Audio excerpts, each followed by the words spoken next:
안녕하십니까, 소마시네마입니다.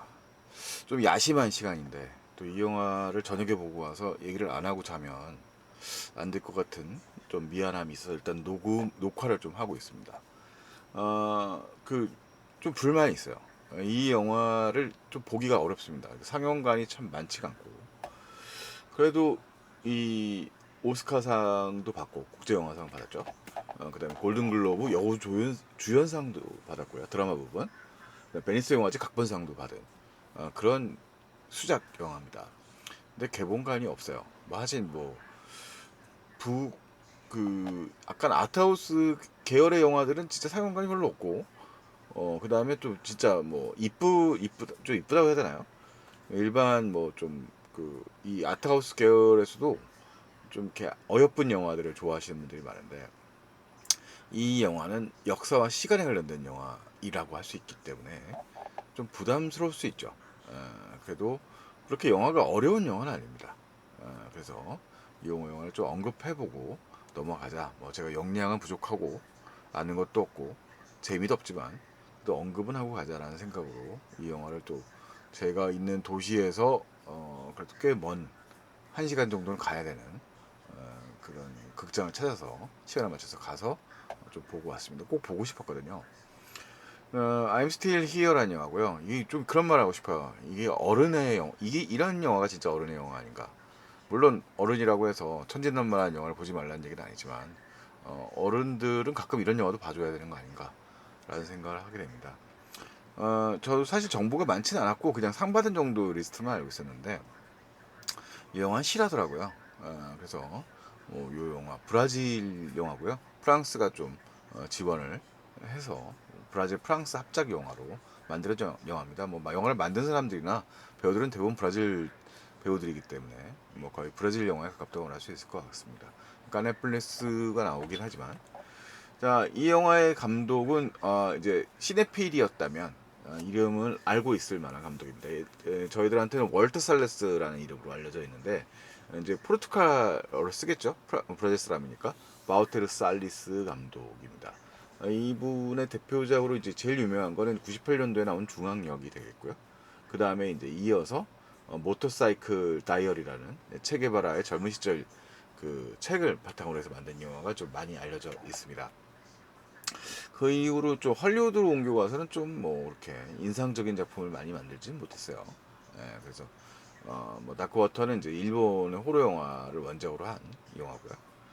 그 다음에 이제 뭐 여러 작품을 만들어냈습니다만, 그 동안은 또 한동안은 지금 이 I'm Still Here를 만들기까지는 한 10여 년간은 주로 다큐멘터리만 만들었다고 하는데요. 윌터 셀레스 감독이 바로 이 영화입니다.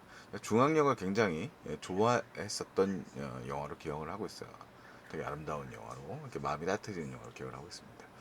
되게 인간미가 있는 그런 영화를 만들었죠. 모터사이클 다이어리도 그렇고, 이 라틴 아메리카, 이 브라질, 그다음에 이제 남아메리카의 이제 민중들에 대한 좀 애정, 그다음에 그들 속의 삶 속에 있는 그런 희비를 되게 섬세한 언어로, 그러니까 우리가 남미하면 되게 막 밝고 뭐 좀 뭔가 요란할 것 같은 느낌이 있는데, 그런 느낌과 달리 굉장히 신중하고 응시의 미학으로 영화를 만드는 다큐멘터리적이기도 하고요. 뭐 그런 감독이라고 말할 수 있겠습니다. 그런 매력을 보여준 영화라고 말할 수 있겠고요. I'm Still Here는 오랜만에 뭐 이 영화에 대한 평가는 뭐 사실 굉장히 좋고요. 흔히 말하는 이제 아트하우스 계열이라고 하니까 이제 조금 평론가들만 좋아하는 영화가 아닌가 생각하기 쉬운데, 이 영화는 뭐 난해한 영화는 아닙니다. 되게 시간대가 구분되어 있긴 한데, 그 이 한 인물에 대해서 특히 이제 집중해서 영화를 이제 표현해내고 있는 그런 영화고요. 그 주변의 풍경들을 되게 또 이렇게 아름답게 묘사하고 있어요. 색채적으로 말하자면 앞부분은 상당히 밝고 활기찬데, 영화가 이제 점점 이렇게 어두운 색깔을 띠는 그런, 특히 이제 군사 정권 시기를 다루고 있는 부분들, 그 부분 굉장히 어둡게 묘사하고 있어서 그런 색채적 차이들이라든가 표현의 방법도 좀 특이하게 묘사되고 있고요. 뭐 사진이라든가, 그다음에 이제 슈퍼 8mm 카메라가 등장하는데, 이제 그 우리는 좀 거리가 먼데 이제 그 이 서구 쪽에 잘 사는 사람들의 이제 종종 뭐 스필버그의 어린 시절이라든가 8mm 그 필름이 등장하는데 이 영화도 이제 이 주인공들의 집안이 결코 가난한 집안은 아닙니다. 상당히 부유한 계층에 속하는 사람들이라서 그런 8mm 카메라를 사용하고 있고요. 이 영화는 일단 이 장면을 지금 이제 저기 뭐야 웹 그 캡처를 갖다가 해외판 그 저 예고편을 갖다가 트레일러를 가지고 이제 이걸 캡처를 했는데 이 첫 장면이 이렇게 시작이 돼요. 주인공이 수영하는 장면이 등장을 하고 그 수영하는 장면인데 이 사람이 이제 리우데자네이로 이제 브라질 말로는 히우데네자이로라고 하는 그 배경을 가지고 영화를 갖다가 이제 시작이 되거든요. 그 이들의 공간 자체가. 근데 거기가 이제 바로 바다가 있는 공간이니까 집 자체가 이제 그 해변을 바로 끼고 있는 그런 집이죠. 그런 집에서 주인공이 지금 이 사람이 페르난다 몬테네그로 이게 약간 익숙한 배우들은 아니고 뭐 가뜩이나 제가 이제 요즘에 기억력이 쇠해가지고 요즘 등장하는 배우들 잘 이름을 기억 못하는데 더불어 브라질 배우니까요. 뭐이 이 페르난다 몬테네그로는 유니스 파이바르라고 하는 영화상의 이제 그 자막이랑 그 알 발음을 이제 휘 발음을 이렇게 내니까 포르투갈 말은 좀 다를 건데 우리가 이제 포르투갈 언어를 많이 익숙하게 쓰는 동네는 아니니까요. 어쨌든 유니스 우리가 통일을 해서 설명을 하겠습니다. 이 유니스라는 캐릭터로 등장을 하고 있어요. 수영을 하고 있고 이 그녀가 봐오고 있는 건 저기서 날라오는 군용 헬기의 모습입니다. 그러니까 1970년대가 이제 배경을 하고 있는데 이 70년은 이제 그 브라질의 독재 정권이 유지되던 시기였고요. 이 월터 살레스가 이 이야기를 가지고 영화를 만든 데는 그 최근에 이제 정권 교체돼서 이제 룰라가 다시 재집권을 했습니다. 선거에서 간신히 이겨가지고. 근데 그 있었던 발음이 어려운데 보르소나로인가요? 그 사람은 되게 극우파에 가깝고 이제 군사 정권을 좀 찬양하는 그런 인물이었죠. 그 비슷한 현상들을 전 세계가 좀 겪고 있는 상황인데 그런 상황에서 이제 군사 독재 정권에 대한 기억을 다시 한번 상기하고 싶었다는 생각이 아마 있지 않았을까 싶어요. 실제로 그 이 월터 살레스, 바우티로 살라스는 이 주인공이 되는 가족들의 가족 근처에 어렸을 때 살았대요. 그래서 이제 그 사람이 갖고 있던 자기 자신의 기억도 있었다고 합니다. 그래서 이 당시의 풍경들과 그 다음에 이제 이들의 이제 인생의 굴곡, 역사의 굴곡들을 한꺼번에 담고 있는 거죠. 그것을 이제 남미식으로 어떻게 이겨내는가라는 이야기인데 이 이야기의 이제 실제 주인공이라고 할 수 있는 그 이 주인공 유니스 파이바르라고 하는 인물이 이제 바로 어떻게 이겨냈는가에 대한 이야기예요. 거기서 어떻게 버텨냈는가.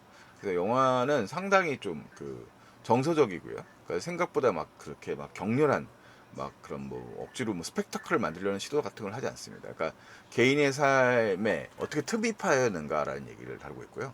영화의 전반부는 이제 이렇게 시작을 하고 이제 좀 불운한 공기들을 조금씩 보여주긴 하는데 30분은 이들 가족이 에게 행복한 시간들을 사실 많이 보여줘요. 앞에 30분은. 그래서 여기가 이제 이 슈퍼 8mm 카메라의 이미지를 갖다 이렇게 활용을 한 거죠.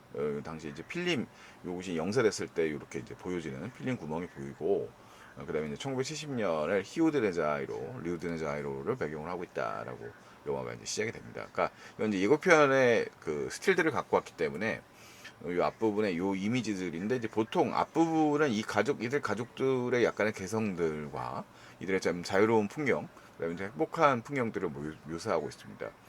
그러니까 이게 이제 약간 이제 정서상으로 좀 다른데 우리는 이들 그 한국인들이라고 한다면 약간 좀 진중함을 좀 이렇게 강조하는 경향이 있잖아요. 근데 이들은 비록 군사 독재 정권의 암울한 시기라고 하지만 그들의 삶을 또 열심히 즐기고 있는 모습을 또 많이 보여줍니다. 그러니까 실제로는 그게 더 가깝겠죠. 뭐 현실을 또 살아가고 자신 안에 불행이 닥치더라도 그것을 버텨내고 살 사람은 살아야 된다는 말이 있는 것처럼 그렇게 풍경들이고요. 아직은 이제 지금 이 장면들은 앞부분에 아직까지 불행이 시작되지 않았어요. 그러니까 불행이라기보다는 사실 이제 정치적 탄압인데 그것이 시작되지 않은 상황에서의 이야기고요. 요것이 이제 바로 이제 8mm 카메라를 이제 찍고 있는 이제 첫째 딸이죠. 첫째 딸의 모습입니다. 근데 영화에서 이제 막 교차 편집을 해서 이들 형제들이 이 휴대전화에서 놀고 있는 모습도 보여주고 어떤 딸은 이제 막 그 배구를 열심히 하고 있는 그 운동을 열심히 하고 있는 딸도 있고 어떤 친구는 막 그 선탠을 하고 있는 친구도 있고 이 집의 아들은 이제 막 뛰어다니면서 이제 그 버려진 개를 갖다가 키워달라고 이제 엄마 아빠한테 조르는 장면이 등장하기도 하고, 막내딸의 이빨이 또 문제가 있기도 하고, 뭐 이런 이제 그런 소소한 일상 같은 것들이 보여져요. 근데 가장 큰 딸이 이제 고등학교를 졸업하고 이제 그럴 시기인데, 이제 여기서 보여지는 풍경이 바로 이제 언뜻 이 사회 분위기를 바로 보여주는 거죠. 되게 강압적으로 이 차를 영화를 보고 귀가하고 있는 아이들의 차를 세워가지고 이제 뭐 머리는 커 보이지만, 우리가 이때 아마 영화 설정상으로는 아마 뭐 10대 후반 정도 될 것 같습니다. 그래서 그 아이들을 세워가지고 뭐 이제 수배되는 인물들과 이제 막 비교하는 장면, 이런 장면이 등장을 합니다. 앞부분에 상당히 긴박하고 강압적인 장면이 묘사되고 있어요. 그래서 사회 분위기가 묘사되고 있고, 그다음에 이제 이분이 이제 바로 이제 이 영화에서 이 집안의 아버지라고 할 수 있는 사람이죠. 집안의 아버지는 루벤스, 그러니까 뭐 호벤스, 뭐 이렇게 뭐 발음이 될 것 같은데, 뭐 제가 역시 또 어, 포르투갈어는커녕 아무 언어도 제대로 하는 게 없기 때문에, 한국어조차 없기 때문에 뭐 이분이 어떤지 뭐 이분의 정확한 발음은 모르겠고요. 하여튼 이 아버지는 그 전직 국회의원인데, 그렇게 뭐 또 되게 이 집안의 특유의 분위기가 있어요. 그러니까 외부에 일어나는 정치적 사건들과 아이들이 크고 있는 이 공간의 것들을 좀 분리해서 하려고 합니다. 그러니까 이게 아이들이 배워야 될 그 군사 정권의 폭력성들을 갖다가 아이들까지 좀 흡입시키고 싶지 않다는, 넣고 싶지 않다는 그런 좀 의지 같은 것들인 것 같아요. 그래서 요 아버지도 몰래 뭔가 가족들의 그런 몰래 이제 좀 누군가의 도움을 주고 있는 사람입니다. 그러니까 의인이죠. 이 군사 정권의 눈길을 피해 가지고, 그렇다고 뭐 이렇게 그 이때 당시에는 그 브라질 내에서도 좌익이 뭐 20세기 중 후반부에 뭐 어느 나라라 그랬습니다만, 한국을 빼고 대부분의 나라, 그 유럽이라든가 뭐 일본의 전공투도 있었고, 뭐 이런 식으로 이제 있었는데, 브라질도 마찬가지로 좌익 운동, 게릴라 운동이 있었고, 영화 속에 묘사되는 것처럼 뭐 스위스 대사가 납치된다거나 정치범 석방을 요구하면서 이런 일이 벌어지고 있었던 상황입니다. 근데 이 사람은 그런 무장 투쟁과는 상관이 없는 사람이었고, 뭔가를 갖다 도움을 줬다는 건 나중에 이제 주인공도 나중에 알게 되죠. 이 주인공, 여자 주인공 유니스가요, 남편이지만 여기서는 이제 딸하고 이제 이렇게 그러니까 농담 따먹기 같은 걸 하면서 이제 아빠한테 비아냥거리고 있는 대사예요. 아빠, 뭐 내가 맨날 보고 있는 사람은 맨날 있는데 뭐 그런 얘기고, 이제 딸이 이제 좀 늦게 오고, 그래서 이제 타박을 하니까 딸이 하는 소리죠. 딸이 이제 이 영화상으로는 이제 런던으로 떠나게 되는 그런 계기가 되고요. 런던으로 떠나기 때문에 이제 또 파티가 열립니다. 그래서 아이들과 격이 없이 막 문이 열려 있고, 그러니까 이 집에서 영화에 보면 중간에 이제 문을 그 잠그는 열쇠를 차는 장면이 나오는데, 이 집은 원래 오픈된 공간이었어요. 근데 아마 감독인 월터 살레스의 기억에도 그랬다고 합니다. 그래서 상당히 부유한 집안이기도 했고, 동네에서는 그 다음에 이제 상당히 오픈되어 있는 집안으로 되게 쾌활하고 명랑한 집안이었던 거죠. 그래서 이제 파티가 일상이고, 영화의 30분은 이들의 활기찬 삶의 모습들을 많이 보여줍니다. 그래서 여기 이제 부인인 이 유니스의 경우에도 전적으로 이제 아이들이 무려 이제 5이나 되기 때문에, 자기 농담상으로는 이제 자기 남편까지 6명을 키운다는 농담을 영화상에서 합니다만, 그런 5명을 키우기 때문에 전적으로 이제 그 아이들을 돌보는 역할을 관심이 있고, 바깥 일에는 크게 관심을 두지 않아요. 영화의 한 장면에 보면 이제 남편이 전화를 받으면서 외부리라 사무실에 받겠다 이렇게 하니까 굳이 엿듣지 않고 그냥 이제 전화를 갖다가 이제 닫아버리거든요. 보통은 이제 다른 이제 뭐 영화들 같은 거 보면 남편의 비밀 같은 걸 공유하려고 하거나 뭐 이런 장면이 나오는데, 의심의 여지 없이 그냥 닫아버리고 남편이 하는 일을 그냥 저쪽을 신뢰하는 그런 여성으로 등장을 합니다. 영화에서는. 그래서 되게 어쨌든 여전히 이제 뭐 결혼해서 아이들이 많은 부부지만 사랑스럽고요. 이들의 행복을 상징해주는 장면이 이제 바로 어, 아이스크림을 먹는, 가족들 모두가 가가지고 아이스크림을 먹는 장면이 나와요. 영화에서는 언급을 한 번 더 하고, 그 다음에 이제 이 아버지가 없는 상태에서 한 번 더 이 아이스크림을 먹으러 이제 나머지 형제들, 이 아이들과 엄마가 다시 이제 가는 장면이 등장을 하는데, 가족의 행복을 상징하는 장면이 이제 영화상에서 반복되는 거죠. 두 장면이 이제 이쪽에 대꾸를 이룬다고 말할 수 있겠습니다. 영화 30분 동안 이제 이들의 이제 그런 행복한 일상들이 좀 묘사가 됩니다. 이게 행복한 일상의 묘사는, 이건 이제 딸이 이제 앞부분 전반부에 또 그 검열을 당하는 장면 중에 한 장면이고요. 큰 딸이. 그 다음에 이들은 어쨌든 간에 이제 남편은 그것을 자기의 상황들을 안심시키고 또 보호해주는 역할을 하다가 이제 어느 날 이 친구들이 이제 그런 주변 상황들이 언뜻 보여져요. 그러니까 이 친구의 경우도 큰 딸이 이제 이들을 따라서 이제 런던에 가게 되는데 이 브라질이 이제 군사 독재 정권 하에 있으니까 출판사를 하고 있는 친구였던 것 같고 그러니까 영화는 이제 자세하게 그런 것들을 일일이 막 세세하게 묘사하지는 않습니다. 그러니까 뉘앙스와 분위기로 이제 눈치채게 하는 거죠. 상황이기 때문에 이제 이 친구가 지금 얘기하고 있죠. 이제 위험을 느끼고 있고 당신도 빨리 루벤스 또 와라 이렇게 런던으로 가자 뭐 이런 얘기를 하고 있는 거예요. 너도 나랑 가족이나 마찬가지 아니니 이런 얘기입니다. 근데 아마 출판사를 하고 이제 그래도 이 루벤스의 대답은 당신들 곧 브라질에 올 거라고 이제 출판도 하고 그러니까 이제 민주화에 대한 염원 같은 것들이겠죠. 그런 얘기를 하고 있고요. 그러면서 이제 이 상징적인 장면이 이들이 이제 친구들까지 모두 포함해가지고 이제 모두 다 모여가지고 이제 사진을 찍는 이 장면이라고 말할 수 있겠습니다. 이렇게 사진이 이제 완성이 되죠. 이 중에서 이제 이 루벤스가 바로 이제 사라지는 인물이 되는 거예요. 그러니까 이들은 다 이 가족과 이 유니스 파이바로 가족과 가족들의 친구들이라고 말할 수 있겠고요.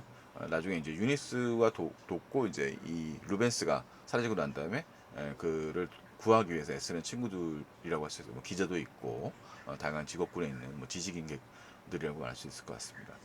이제 아들 친구들 뭐 이렇게 막 섞여서 이제 사진을 찍고 있고요. 자 그러다가 이제 여기 이 장면에서 이렇게 이제 분위기상으로 이 군사 독재의 그늘 같은 것을 슬쩍 보여줍니다. 그리고 불행이 이제 현실화되는 거죠. 루벤스는 마땅히 고지받지 않은 상태에서 이제 군사 독재 정권에 끌려가게 돼요. 이렇게 이제 아버지가 그러니까 이제 그 루벤스 파이버로 의원님이시죠. 이제 전직 의원입니다. 그러니까 영화에서 언급되는 바에 의해 정보에 의하면 원래는 노동당의 국회의원이었다가 뭐 국가에서 중에서 그 군사 독재에 의해서 좀 쫓겨났다가 다시 돌아와서 브라질에서 활동하고 있고 그 이후로는 정적 일에 개입하지 않고 있는다라고 이렇게 얘기하고 있어요 유니스가. 근데 이제 뭐 완전 개입을 하는 건 아니고 이제 인권운동 같은 거에 참여를 하고 있었던 걸로 보여요. 그래서 정장을 갖춰 입고 그 다음에 이제 이 부인과 곧 돌아올게라고 작별을 하고 그리고 사라집니다. 그리고 그의 모습은 이 영화상에선 더 이상 볼 수가 없어요. 그 이후에 어떤 일이 일어났는지는 영화에서 묘사하고 있지 않습니다. 대략 유출을 하고 있을 뿐이고요. 그 책임은 아마 군사독재 정권에 있을 거라는 생각 얘기를 할 수 있겠습니다. 그 다음에 이제부터는 이제 고난의 시간이죠. 영화의 한 30분 정도의 전반부에 그런 좀 행복한 일상들이 묘사가 되고, 그 다음부터는 부재의 시간이 이제 생겨나는 거죠. 부재의 시간 속에서, 이제 하염없이 그를 기다리고, 그 다음에 갑자기 들이닥친 이 경찰들인지 비밀 경찰들인지는 이들을 감시합니다. 그러다가 조사가 필요하다며 그의 둘째 딸, 첫째 딸은 이제 저기를 갔고 런던으로 간 상태고 둘째 딸하고 그 다음에 이제 유니스를 데리고 어딘가로 데리고 가죠. 감금을 합니다. 그 시간이 상당히 이제 대비되게 영화의 공간, 시간적 순서에 의해서 앞부분에 되게 가족끼리의 행복한 순간들과는 되게 대비된 모습으로 되게 어둡게 그려지고 아무것도 소개되지 않은 상태에서 하염없이 기다리는 상황이 묘사가 됩니다. 당연히 어떻게 보면 영화에 이제 묘사되고 있는 것처럼 자신의 남편이 하는 일을 거의 모르고 있는 상태였기 때문에 유니스는 그 사실을 모르고 있는 상태였었고 그렇기 때문에 대답할 것도 없었죠. 그래서 어쨌든 좀 어른이었기 때문에 딸은 뭐 하루 만에 풀려났다고 하지만 그것도 뭐 나중에 알게 된 거지만 유니스는 일정 기간의 감금 기간을 거치게 돼요. 뭐 영화상에서 5일 정도 이상은 충분히 감금되어 있는 상태고 그 주변에는 우리가 뭐 독재 정권 시절에 남산이라든가 이런 공간들 통해서 고문의 흔적들 이런 것들을 우리가 볼 수 있는데 그런 소리들을 이제 듣게 되는 거죠. 그러면서 이 암흑한 현실의 이 당시의 군사 독재의 탄압 시기의 순간들을 우리가 어느 정도 간접적 체감할 수 있게 합니다. 근데 이 영화는 그것들의 묘사를 아주 강하게 표현하지는 않습니다. 물론 뭐 뒷모 물고문을 하는 장면들도 살짝 보이고요. 뭐 사실 6, 70년대 그 7에 이제 브라질 군사 독재 정권의 그 고문 기술 같은 경우도 미국 정보기관의 코칭을 받았다는 것이 보통 정설이죠. 자, 어쨌든 그런 상황이고, 이 친구가 이제 압송을 하고 있는데, 이 친구가 이게 되게 인상이 무섭습니다만, 이 친구의 경우에는 그래도 어느 정도 호의적 정보, 자기도 개인적 신념을 살짝 얘기합니다. 나도 이걸 찬성하지 않는다. 근데 이제 직업적인 이유들 때문에 자기 이제 필요한 정보만 줄 수밖에 없는 상황이 되는 거죠. 그리고서 이제 이 장면이 이제 슬쩍 나가고, 여기서 보는 장면이 사실 더 중요해요. 나중에 이제 이 남편이 그 잡혀갔다는 것 자체를 갖다가 이 브라질 군사 정권이 그걸 부정하기 때문에 그것들을 증명해내는 증거를 갖다가 이제 본인이 밝혀내야 되는 상황이 오는 거죠. 자, 그러면서 이제 같이 가족들로 오게 되어 있는 유니스는 이제 바뀐 사람이 됩니다. 유니스의 경우에는 그래서 아이들한테 이제 이 둘째 딸이 먼저 잡혀갔기 때문에 그 딸을 만나고 그다음에 나 너무 일단 좀 자야 되겠다. 이러고 이제 아이들이 이제 아침 찾아와서 보는 장면들이 나타나고요. 그다음에 유니스는 이제 바로 이제 친구들과 만나서 이제 자신의 이제 그 남편의 행적을 쫓게 되는데, 이 영화는 어쨌든 간에 이 행적 자체를 추적하는 무슨 미스터리 스릴러 같은 장르로 흘러가지는 않습니다. 온전히 유니스라는 인물에게 집중을 하고 있고요. 유니스의 이제 대표적인 이제 이 장면이 이제 이 영화를 상징하는 장면이라고 할 수 있는데, 우스라고 얘기하거든요. 그러니까 이게 무슨 장면이냐면, 유니스는 이전까지는 어떻게 보면 좀 수동적인 인물이었던 거예요. 근데 남편이 없어지게 되니까 모든 문제를 이제 본인이 해결해야 되기도 하고, 실제로 이 영화의 주인공인 그 유니스라고 하는 이 인물, 원래는 이 영화의 경우에 암스테리오라는 영화는 뭐 포르투갈 말로는 다르겠습니다만, 그 이들의 이 낳은 유니스의 자녀들 중에서 작가가 있습니다. 그 작가가 쓴 일종의 자서전, 일종의 그걸 근거로, 회고록을 근거로 해서 만들어진 영화예요. 그래서 이 어머니가 이제 그 아이들을 보호해가면서 어쨌든 군사적 보호를 하면서 동시에 이제 남편의 그 생사를 알기 위한, 이제 어떻게 보면 이제 시간이 흘러가면 남편이 살아있다는 걸 믿기는 좀 어려운 상황이죠. 근데 그러면서 이제 이것을 구현하는데, 이게 이제 바로 남편 없는 가족들의 모습을 이제 언론에 보도해야 돼요. 해외 언론에 보도를 해야 되는 상황이에요. 근데 이제 흔히 이렇게 얘기하면 당연히 남편이 부재한 상황에 무표정한 얼굴을 요구할 수 있겠죠. 언론사들의 경우에는, 당시 언론사들은. 근데 그것들을 갖다가 이제 거부하면서 웃자고 얘기합니다. 그러니까 이제 어쨌든 남편이 부재하고 거의 뭐 10중 8구 죽었을 것 같은 상황이지만, 어쨌든 남아있는 아이들과 이 삶을 버텨야 되는 거기도 하니까 이 웃는 그런 장면인데, 실제로 이 장면이 이 영화에도 이제 이 실제 인물들의 사진이 또 보여집니다. 그래서 영화의 후반부에 보면 이게 좀 약간 또 감흥이 또 다른데, 어쨌든 이 강인한 어머니로서의 성장을 또 보여주는 장면이기도 하고요. 그러면서 이 유니스는 이제 그 자신의 남편을 살리기 위한 이제 구명운동을 펼치는데, 자신이 감옥에 있었을 때 자신의 아이들의 선생님이었던 사람들도 이제 잡혀와서 비슷한 시기에 남편이 잡혔다는 사실을 알게 되고, 남편이 구명운동을 위해서 하지만 너무 무서운 세상이니까 선생님도 처음에는 거부를 하게 되는 장면이죠. 그 속에서 이제 최선을 다하는 유니스의 모습들이 이제 영화에 보여지게 됩니다.